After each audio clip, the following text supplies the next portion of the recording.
Hey everybody, so here is the day one review worksheet.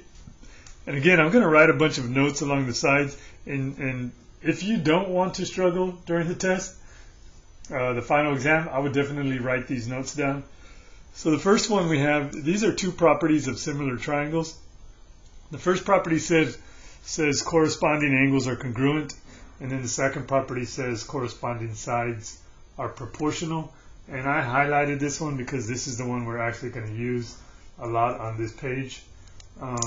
For example, if you look at number two tells us this triangle FGH, which is this triangle, is similar to triangle FCD.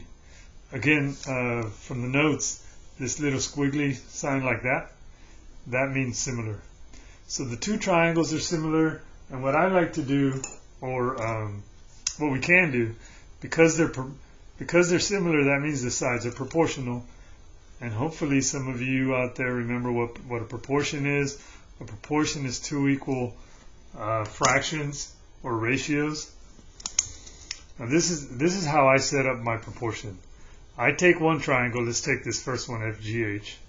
Here's FGH, and FGH has two side values that we know, 12 and 22. So let's go ahead and put those across the top. And then what we have to do is find out, well, this 12 is going to correspond to one of these sides. That almost means like it's matching, or it's its brother's side or sister side, whatever you want to call it. It's its matching side. And the way we find the matching side, this is how we find the matching side. Take the first triangle, which is FGH. Take the first two letters, which represents a side of the triangle, and then go to the second triangle, which is FCD. And again, take the first two letters, which represents a side, and then we know these two sides are corresponding.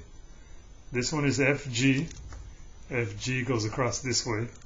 That's 12. And then this side is FC.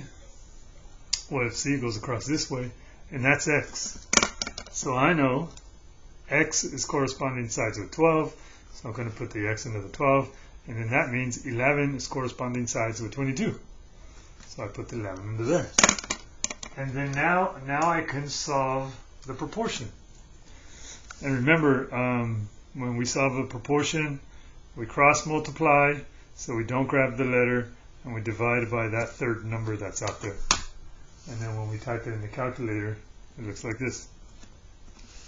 Let me scoot that over a little bit. 11 times 12, right? 11 times 12, and then divided by 22. And we get 6.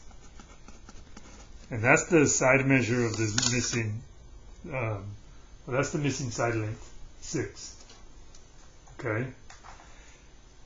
So I can do the same thing to solve number 1. Again, because the two triangles are similar, we can write a proportion to find the missing length, which is X. Again, what I like to do is just take one of the triangles. I'm just going to take this triangle on the left and say, hey, this side has, or this triangle has sides 20 and 22. I put those across the top, 20 and 22. And then we want to say, okay, well, let's find out which side matches up with 22. It's either going to be the 30 or the X. Okay, and again, this is how we do this. Triangle UTS, take the first two letters, and then triangle UFG, again, only take the first two letters, and then look at that. These are sides, these are corresponding sides.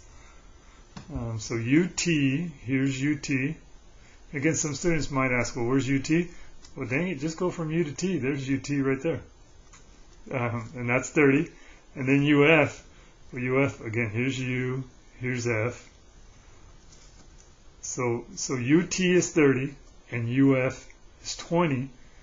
So I know the 30 goes underneath the 20. So the 30 and the 20 are corresponding sides, and that means the X must go under the 22. And now the proportion is set up, and we could solve it. Again, when we solve it, cross multiply, divide. So take 30 multiplied by 22 and divide by 20. And we get 33. So x equals 33.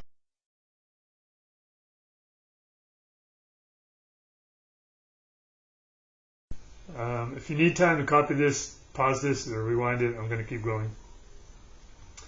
3 and 4, same idea. I want to set up a proportion to find the missing length. Let's go ahead and look at these two triangles. So we have triangle BCD is similar to triangle JKL. That's why we know we can set up a proportion. That's one of the properties. So I'm going to look at the top triangle. These are a little bit easier to look at or to visualize because the triangles are separate. But that has sides 24 and 27.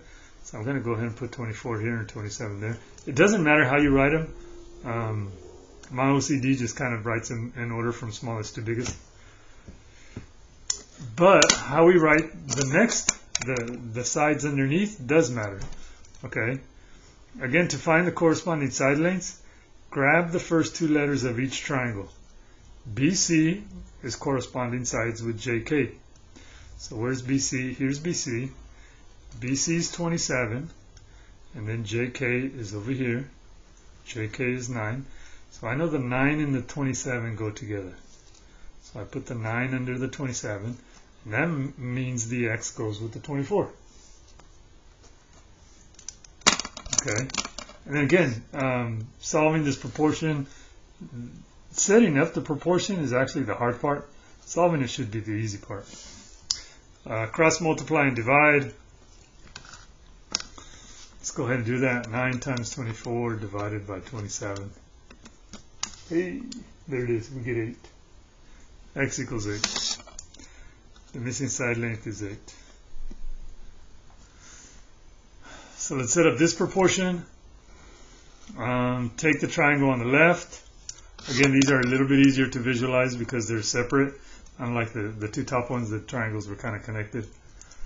Take the two sides we have, 4 and 7. Again, I just write them in order from smallest to biggest. And then find the corresponding sides. Take 2 letters from the first triangle, take 2 letters from the second triangle. Those are the corresponding sides. And then I can say JK, where's JK? Here's JK. JK, which is X, corresponds to PQ, which is 4. So I know that X has to be with the 4. Here's the 4. I put X there. The other measurement that we have is 35. The 35 and the 7 go together. Okay. And then again, cross multiply divide to solve for X. 4 times 35 divided by 7. You get 20. Pause that, rewind that, and we're going to continue.